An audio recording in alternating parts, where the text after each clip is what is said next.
L'objectif du chapitre qui va suivre est de comprendre la mise en œuvre du partenariat. Donc on a vu finalement en amont la différence qu'il peut y avoir entre un réseau et la notion de partenariat. Là on va voir comment on peut le mettre en œuvre. Et il faut bien comprendre qu'aujourd'hui, le partenariat est au cœur des politiques publiques. On parle beaucoup de partenariat, et surtout en matière de politique publique en lien avec le social. Donc le partenariat est conçu comme un moyen finalement d'optimiser le fonctionnement des dispositifs en articulant l'intervention de divers acteurs amenés à agir successivement, je bug, ça y est, ou simultanément auprès des mêmes publics. Donc finalement, on va retenir quoi? On a un objectif commun, on rentre dans la même barque, même si on est différent, et de cette barque-là, comment on va pagayer pour aller vers cet objectif commun. Donc ça demande finalement de s'adapter, ça demande d'unir ses forces, ça demande de mettre sur la table finalement ses compétences, ses limites, qu'est-ce que moi je peux faire, les moyens, hein, parce qu'on va parler aussi du financier. Donc de mettre tout ça en place pour aller au même endroit. Donc l'idée, c'est qu'il y a différentes approches de partenariat qui vont mettre l'accent sur le fait qu'on suppose une forme de complicité, l'élaboration de projets communs, un partage d'activités, qui fait quoi, comment, où, avec qui, l'association de personnes ou d'institutions, une coordination et surtout une coopération. Par exemple, moi je travaille avec un public en lien avec le PLI, le plan local pour l'insertion et l'économie, et en fait, eux déjà, c'est un partenariat solide, mais ils ont des contraintes qui vont nous imposer d'entrée de jeu. Par exemple, c'est un public qui doit être spécifique RSA, avec un territoire déterminé, donc on ne peut pas, par exemple, inclure tout le monde. Il y a déjà cette notion-là qui restreint. En tant qu'accompagnatrice et accompagnateur, on aimerait pouvoir insérer les personnes qui veulent rentrer, par exemple, dans ce dispositif, mais ce n'est pas possible. Donc, il y a déjà, par exemple, cette notion-là, hein, et derrière, ils ont des manières de faire, des pratiques qui sont très différentes, par exemple, d'associations, qui sont plus ouvertes et qui vont aller un peu sur qu'est-ce qui se passe maintenant et qu'est-ce qu'on peut faire. Donc il y a cette rigidité qui est à mettre en lien avec une souplesse que peut avoir une structure qui n'est pas forcément institutionnalisée, mais les deux fonctionnent. Donc c'est d'où la coopération. Donc pour qu'il y ait partenariat, plusieurs conditions doivent être réunies. Donc c'est un peu ce que je suis en train d'amorcer. Donc qui sont les acteurs ? À qui ils appartiennent, dans quelle structure, quelle institution. Voilà. Le partenariat, il va s'instaurer sur un registre relationnel et stratégique. Stratégie, c'est très important. Ce sont des actions, des projets qui ont un but qu'il faut atteindre forcément. Et donc, l'idée, c'est d'avoir ce sentiment d'appartenance à un groupe et d'avoir une solidarité. Ensuite, il y a aussi, on va vous demander dans ce partenariat l'acte d'entreprendre, de formaliser, de contractualiser. Donc être au clair avec ce qu'on peut faire, ce qu'on ne peut pas faire, nos limites et nos axes où on peut être dans l'innovation. Et ce que je disais aussi en amont, la différence avec le réseau, c'est que le partenariat s'inscrit dans une durée limitée, voire conjoncturelle, vu qu'on est lié aux politiques. Son champ d'application concerne aussi, peut concerner, je dirais, une action précise ou plusieurs actions. Par exemple, là, moi, je travaille en ce moment avec le CDOMS. C'est en lien avec la santé, le sport et l'insertion socio-professionnelle. Ils ont défini un cadre, ils ont défini des logiques, des objectifs. Et moi, je vais m'insérer là-dedans. Je dois respecter ces logiques, ces objectifs-là, et apporter aussi mes compétences. Donc ça me demande de comprendre leur logique, de comprendre et de lire aussi ce qui a été fait en amont, les conventions, de signer avec eux ces conventions et de rester dans ce cadre-là. Donc voilà.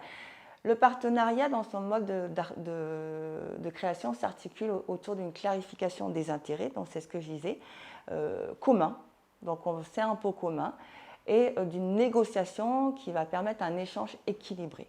Et c'est là où des fois les réunions peuvent être mouvementées.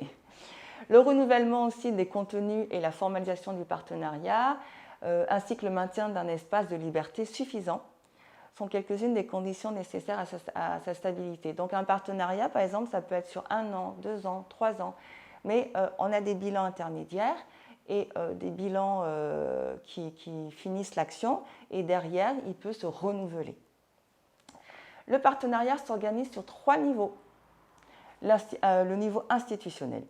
Donc, qui dit institutionnel, donc il y a de l'administration, il y a un cadre, il y a du respect de certaines idées, pratiques à avoir. Il relève aussi d'une proximité transférée ou déléguée. Exemple, comité de pilotage, les COPIL, comme on peut les appeler, partenariat financier, politique. Voilà, dans ce cadre, il ne s'agit pas d'apporter des compétences complémentaires, mais de rendre légitime un programme. Donc ça, c'est important. Ensuite, il y a un volet administratif et financier. Et oui, hyper important, on accompagne les gens, mais ça coûte.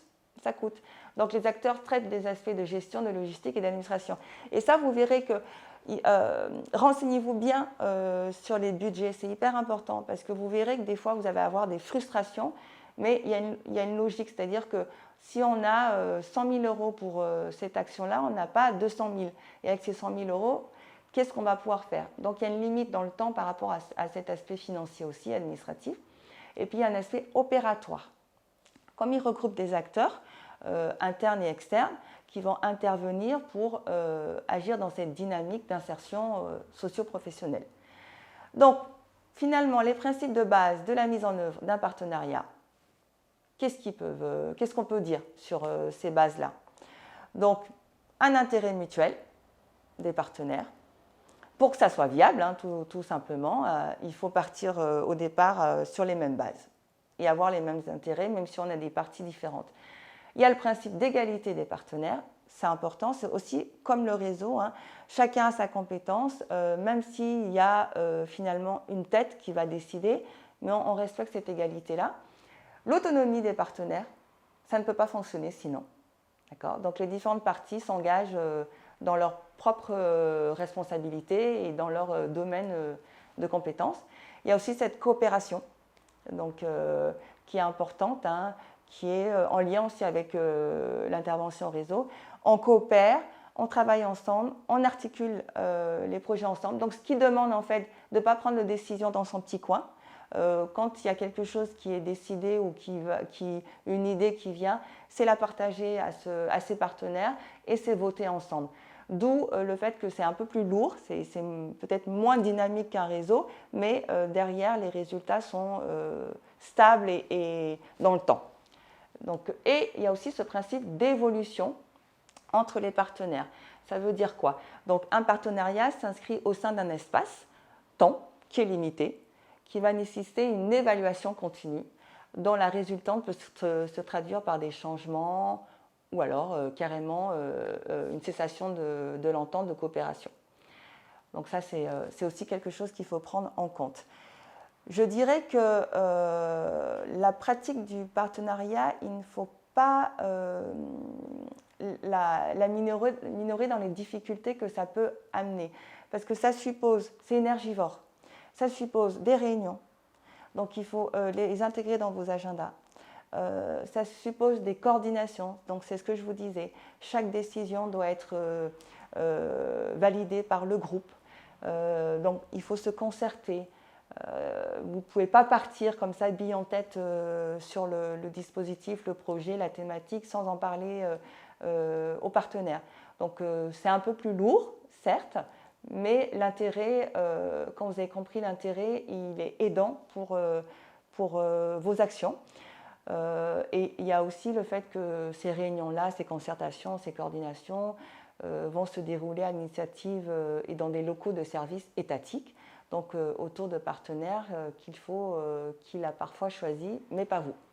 Donc, il y a ce côté aussi de s'adapter à ce partenariat-là ou à ces partenariats-là. Donc, j'espère que dans votre tête, c'est OK. Hein, l'idée de partenariat, vous n'y échapperez pas du tout. Autant le réseau, c'est vous qui le créez, vous le faites vivre, et ça, je vous incite à le faire quotidiennement, du moment que vous rentrez en formation, j'ai envie de dire. Votre premier réseau, ça sera vos collègues, ça sera les formateurs autour de vous, ça sera l'organisme de formation, ensuite vos stages, ainsi de suite. Donc, ils commencent d'entrée de jeu. Et puis les partenariats, quand vous aurez trouvé la structure avec laquelle vous voulez travailler, ben, vous irez identifier les partenaires existants et ayez le nez fin, écoutez les politiques, tout ce qui se passe autour de vous, parce que ça va venir derrière sur le terrain vous impacter. Voilà ce que j'avais à dire sur ces sujets-là. Et ben, en bas de la vidéo, il y a une liste de partenaires qui sont qu'on retrouve souvent, donc que vous pouvez découvrir en dessous de la vidéo. Et vous pouvez l'enrichir avec vos futurs stages et vos recherches aussi. Merci à vous.